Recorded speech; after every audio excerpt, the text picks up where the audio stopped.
బులెటిన్లో మరో breaking news చూస్తున్నాం. టాలీవుడ్ నటి హేమ బెంగళూరు డ్రగ్స్ కేసు మళ్లీ తెరపైకొచ్చింది. ఈ కేసుపై తాజాగా నటి హేమ మరో వీడియో విడుదల చేశారు. ఈ కేసులో తను నిరపరాధినంటూ చెప్పుకొచ్చారు. డ్రగ్స్ టెస్టులో తనని అన్నిటిలో నెగిటివ్ వచ్చిందంటూ ఓ మెడికల్ రిపోర్ట్ చూపించే ప్రయత్నం చేశారు. అంతేకాదు కేసులో నుంచి బయటపడేందుకు తన ఫ్యాన్స్ సాయం చేయాలని కోరారు. ముఖ్యంగా Telangana CM Revanth Reddy, Andhra Pradesh deputy CM Pawan Kalyan అపాయింట్మెంట్లు ఇప్పించాలని విజ్ఞప్తి చేశారు. అలాగే కొంతమంది డ్రగ్స్ కేసును అడ్డం పెట్టుకుని తనను బ్లాక్మెయిల్ కూడా చేశారని హేమ పేర్కొన్నారు. టెస్టులు చేయించుకున్నాను, మొత్తం నా హెయిర్, నైల్స్, బ్లడ్ అన్ని చేయించుకున్నా. సో దీంట్లో నాకు నెగిటివ్ రిపోర్ట్ వచ్చింది. ఇది ఆల్రెడీ మీకు ఛానల్స్లో నేను రావడం జరిగింది, చెప్పడం కూడా జరిగింది. ఇప్పుడు ఈ వీడియో తీయడానికి మెయిన్ కారణం ఒకటే, నేను ఎలాంటి టెస్టులకైనా బహిరంగంగా రెడీ అని మీ ముందు చెప్పడానికి, అలాగే తెలంగాణ సీఎం గారు రేవంత్ రెడ్డి గారు అపాయింట్మెంట్ కావాలి అని అడగడానికి, అలాగే ఏపీ ఉప ముఖ్యమంత్రి గారైన పవన్ కళ్యాణ్ గారిని అపాయింట్మెంట్ అడగడానికే నేను ఈ వీడియో పెడుతున్నాను. నన్ను ఒక టెర్రరిస్ట్ లాగా, ఒక ఏమంటారు జిహాద్కి వర్క్ చేసిన దానిలాగా నేను ఇప్పుడు వాళ్ళ దగ్గర ఎలా వెళ్ళాలి, ఎలా అప్రోచ్ అవ్వాలో కూడా తెలియకుండానే ఈ వీడియోని పెడుతున్నాను. నేను ఎందుకు రావాలి? నేను ఏ తప్పు చేయలేదు. నేను తప్పు చేయలేనప్పుడు సెటిల్మెంట్కి ఎందుకు రావాలి? నన్ను ఎవరెవరు బ్లాక్మెయిల్ చేస్తున్నారో వాళ్ళ ఫోన్ నెంబర్స్ ఉన్నాయి నా దగ్గర. ఆ నెంబర్ కూడా మీకు తొందరలోనే నేను అప్డేట్ చేస్తాను మీకు ఆ నెంబర్. ఇదే విషయానికి సంబంధించి మరింత సమాచారాన్ని మా ప్రతినిధి రాణా ఫోన్ ఇన్ అందిస్తారు. రైట్ రాణా, టాలీవుడ్ నటి హేమ బెంగళూరు డ్రగ్స్ కేసు మనందరికీ తెలిసిందే. అయితే ప్రస్తుతానికి ఆమెకి సంబంధించి ఒక బ్లడ్ రిపోర్ట్ని తీసుకుని తెరపైకి వచ్చారు. అయితే ఫస్ట్ టైం నేను అసలు వెళ్ళలేదన్నారు, తర్వాత వెళ్ళాను, నేను వెళ్ళొచ్చిన తర్వాత ఏం జరిగిందో నాకు తెలియదన్నారు. ఫైనల్గా ఇప్పుడు బ్లడ్ రిపోర్ట్ ఒకటి చూపించి ఇది నెగిటివ్ వచ్చింది అన్నింటిలో అని కూడా చెప్తున్నారు. ఒకవేళ నెగిటివ్ వచ్చుంటే అటు బెంగళూరు పోలీసులు ఎవరైతే ఉన్నారో తన్ని టెస్ట్లకి తీసుకెళ్లారు వాళ్ళే చెప్తారు కదా. హేమ ఎందుకు ఇలా మీడియా ముందుకు వచ్చి చెప్తుంది, దీన్ని ఎలా చూడొచ్చంటారు?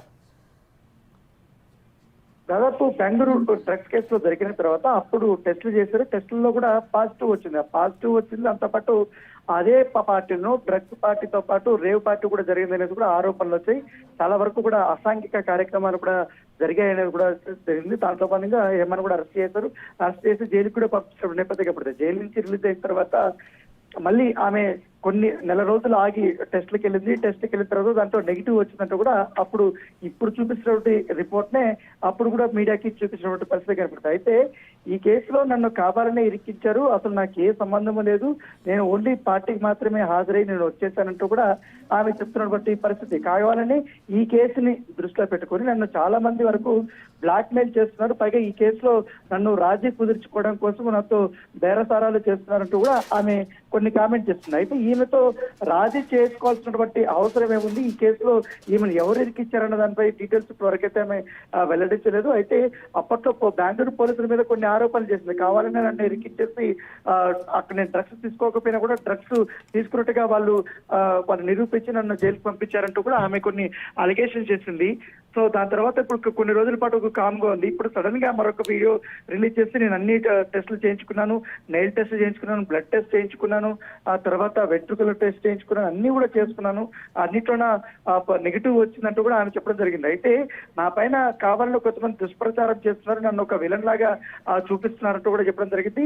నా బాధను చెప్పుకోవడానికి ఇటు తెలంగాణ రాష్ట్ర ముఖ్యమంత్రి రేవంత్ రెడ్డి అపాయింట్మెంట్ కోసం, అలాగే ఆంధ్రప్రదేశ్ సంబంధించినటువంటి ఉప ముఖ్యమంత్రి పవన్ కళ్యాణ్ అపాయింట్మెంట్ కోసం నేను వెతున్నా. దానికోసమే నేను ఈ వీడియో రిలీజ్ చేశాను. నేను ఎటువంటి తప్పు చేయలేదు. పైగా ఏదైతే రద్దయినటువంటి మా సభ్యత్వం కూడా పునరుద్ధరించుకోవడం కోసం ఇప్పటికే మంచు విష్ణును కూడా నేను కలిశానంటూ కూడా ఆమె చెప్పింది. సో ఏదైనప్పటికీ దాదాపు 3-4 నెలలుగా అయిపోయింది ఈ యొక్క ఇష్యూ అనేది జరిగేప్పుడు. అప్పుడు హేమ చేసినటువంటి ఆ హై డ్రామా వల్ల అప్పుడు పోలీసుల్లో కొంత అగమ్య గోచరంగా మారింది. కొంచెం దానివల్లనే ఆమె ఈ కేసులు తప్పుదోవ పట్టించే విధంగా కూడా ఆమె పాల్గొనిందంటే ఆమె పైన కేసు కూడా నమోదు చేసి జైలుకి పంపించిన నేపథ్యం పడుతుంది. సో ఇప్పుడు డ్రగ్ నేను తీసుకున్నది కూడా నిరూపించినట్టుగా ఆమె రిపోర్ట్లు చూపిస్తుంది. కాబట్టి దాన్ని బేస్ చేసుకొని లేకపోతే మా సభ్యత్వం పునరుద్ధరిస్తారా లేకపోతే ఏంటి అనేది కూడా మనం వేచి చూడాలి. రైట్ రానా, అయితే బెంగళూరు పోలీసుల దగ్గర నుంచి దీనికి సంబంధించిన రిపోర్ట్స్ ఏమైనా రావడం జరిగినాయా? దీనికి సంబంధించిన రిపోర్ట్స్ అయితే బెంగళూరు ఏమైతే ఇవ్వలేదు. ఎందుకంటే ఆల్రెడీ వాళ్ళకి కేసు పట్టుకున్నప్పుడు ఆమె అరెస్ట్ అయినప్పుడు సమయంలోనే వైద్య పరీక్షలతో పాటు ఈ డ్రగ్ డిటెక్టివ్ టెస్ట్లు కూడా చేశారు. అప్పుడు అయితే పాజిటివ్ వచ్చింది. దానికి సంబంధించిన సర్టిఫికెట్లు కూడా అప్పుడు కోర్టు కూడా వాళ్ళు సమర్పించారు. తర్వాత ఈమె తనను నిరూపించుకోవడం కోసం 1 month ఆగిన తర్వాత ఆమె టెస్ట్లు చేయించుకొని ఒక ప్రైవేట్ ల్యాబ్ లో ఆ రిపోర్ట్స్ లో నాకు నెగిటివ్ వచ్చినట్టు అవి మాత్రం చెప్తుంది. కానీ ఇప్పుడు మాత్రం ఈ కేసు ఇంకా నడుస్తూనే ఉంది, ఇంకా కోర్టులో నడుస్తున్న నేపథ్యంలో ఆ కేసుకు సంబంధించిన పూర్తి డీటెయిల్స్ ఇప్పుడు ఎవరు కూడా మాట్లాడే అవకాశం లేదు. కాకపోతే తన నిర్దోషత్వాన్ని ప్రకటించుకోవడం కోసం, కేవలం ఈ సభ్యత్వాన్ని పునరుద్ధరించుకోవడం కోసం ఇవన్నీ కూడా ఆమె మళ్ళీ చేస్తున్నది కూడా సినీ క్రిటిక్స్ చెప్తున్నటువంటి పరిస్థితి. Right, thank you Rana.